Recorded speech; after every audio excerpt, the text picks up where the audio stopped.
Some of the best people I've ever met ride motorcycles. Sure, there are examples of riders displaying road rage, breaking mirrors off of cars, or speeding down the road with no regard for anyone else on the road.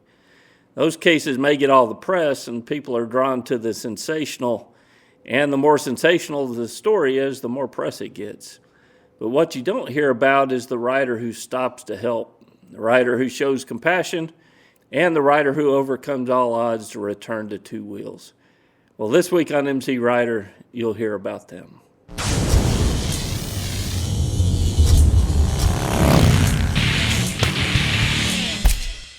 Hey, my name's Kevin, and I release a weekly video here on MCrider focused on road skills or road strategy to help you become a better rider, become a member of MCrider, and get access to even more tools to help you stay sharp and develop your skills on two wheels. I learned to ride a motorcycle pretty much on my own. I got some pointers from my dad on how to start and stop the little Yamaha GT80. And then I was off to the alley a few houses down where I rode back and forth in that alley figuring out two wheels.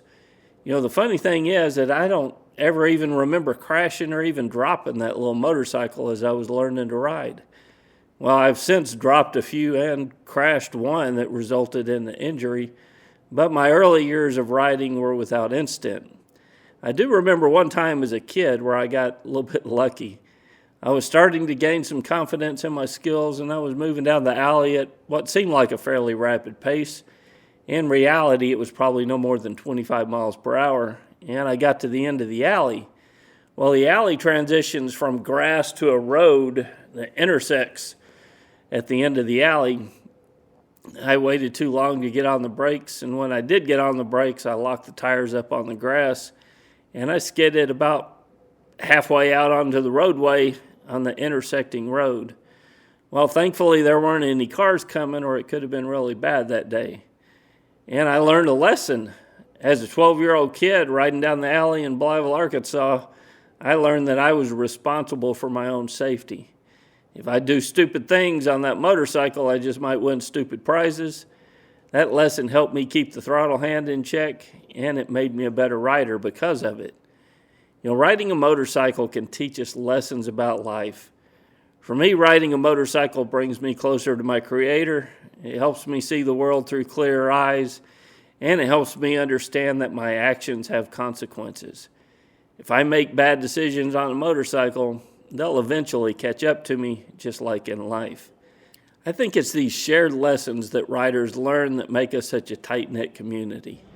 Riding a motorcycle forces the rider to take responsibility for their own actions, and in turn, it helps provide the springboard to show compassion for their fellow riders. And here's a perfect example of young riders involved in a motocross race. One rider goes down and a fellow rider stops to assist. This kid's parents should be proud of the young man that they're raising.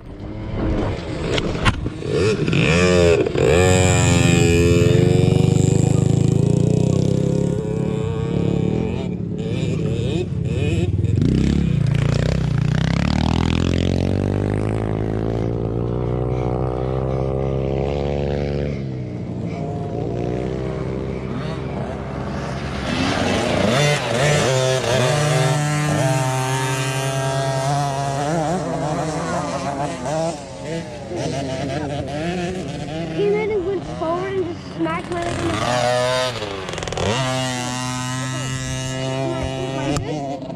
You good? Oh, it's a bunch of big spots.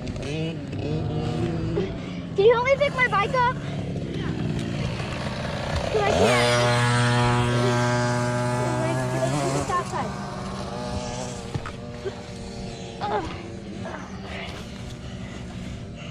Can you start it?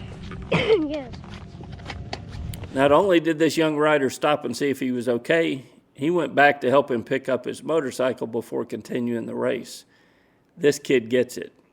Here's an example of the lessons we learn as young riders being carried into adulthood.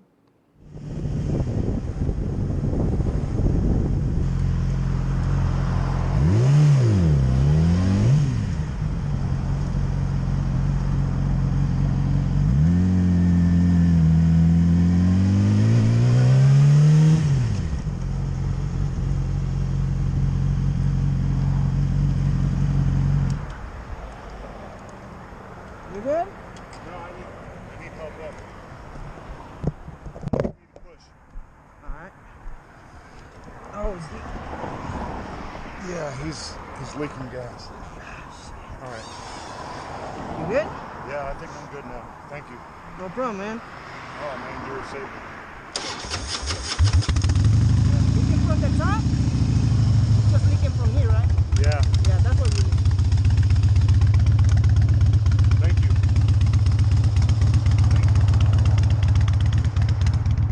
I wonder how many cars pass by that rider with no one stopping to help. But a fellow rider sees the situation and he goes back to help his fellow rider out.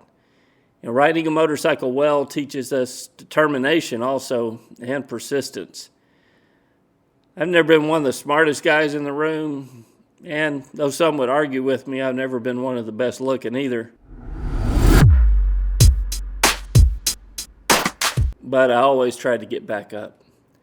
Sometimes life knocks us down, and there are lessons to be learned while we're knocked down, but motorcycling teaches us to get back up. I love this quote from Calvin Coolidge: "Nothing in this world can take the place of persistence. Talent will not. Nothing's more common than an unsuccessful man with talent. Genius will not. Unrewarded genius is almost a proverb. Education will not. The world is full of educated derelicts. Persistence and determination alone are omnipotent. The slogan, 'Press on,' has solved and always will solve the problems of the human race." And I can't think of a better example of persistence and determination than one of MCrider's very own members. Shane is an MCrider forum member, and he's been sharing his story on the forums at MCrider. On the 8th of August, 1998, Shane lost his left arm in a motorcycle crash.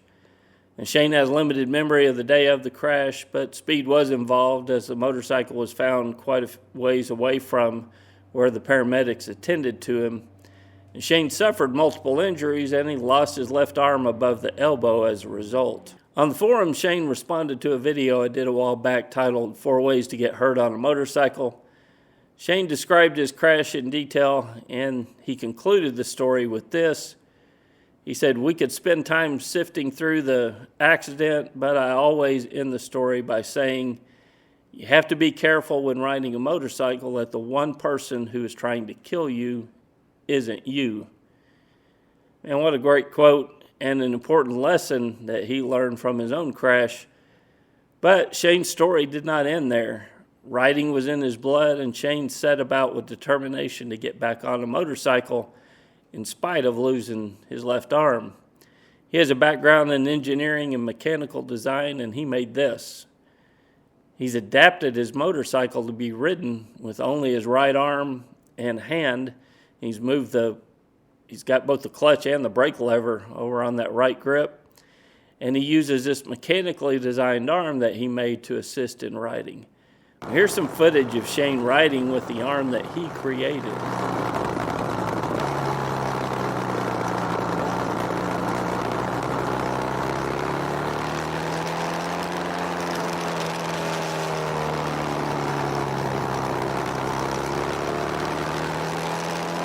So he not only took a challenge of learning to ride a motorcycle again, but he pursued getting his license back as well.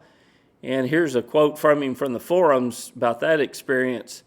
He said, "To have my license reinstated with the missing arm, I have to pass a series of tests before my actual riding test. And for my riding test, I was told straight, if you can't do everything in my testing book like a 2-arm rider, you won't be getting a license." To a normal person, that might sound a bit harsh, but to me, it's logical. And that guy just challenged me. And I don't back down from a challenge. And Shane has that attitude of determination that's admirable. And I want to thank him for sharing his story on the forums and for helping all of us be better because of it. MCrider members can find Shane on the forums at the username @Shane, and everyone else can see more of what he's done and what he's doing at his website, 232.com. I hope you found these stories as encouraging as I have. If there was ever a time when we needed to focus on some good stories rather than worry about the things that are out of our control, it's today. As a Christian, one of my favorite verses in the Bible says in 2 Timothy 1:7, it says, "For the Spirit of God does not make us timid, but gives us power, love, and self-discipline. And I think that's a word that can be applied to us as riders. Don't ride timid, but ride with power, love, and just as importantly, self-discipline. If you've got a story to share that will lift up the riding community, leave it in the comment below. I'd love to hear your story as well. Until next week, guys, it's Kevin with MCrider, and I'll see you on the road.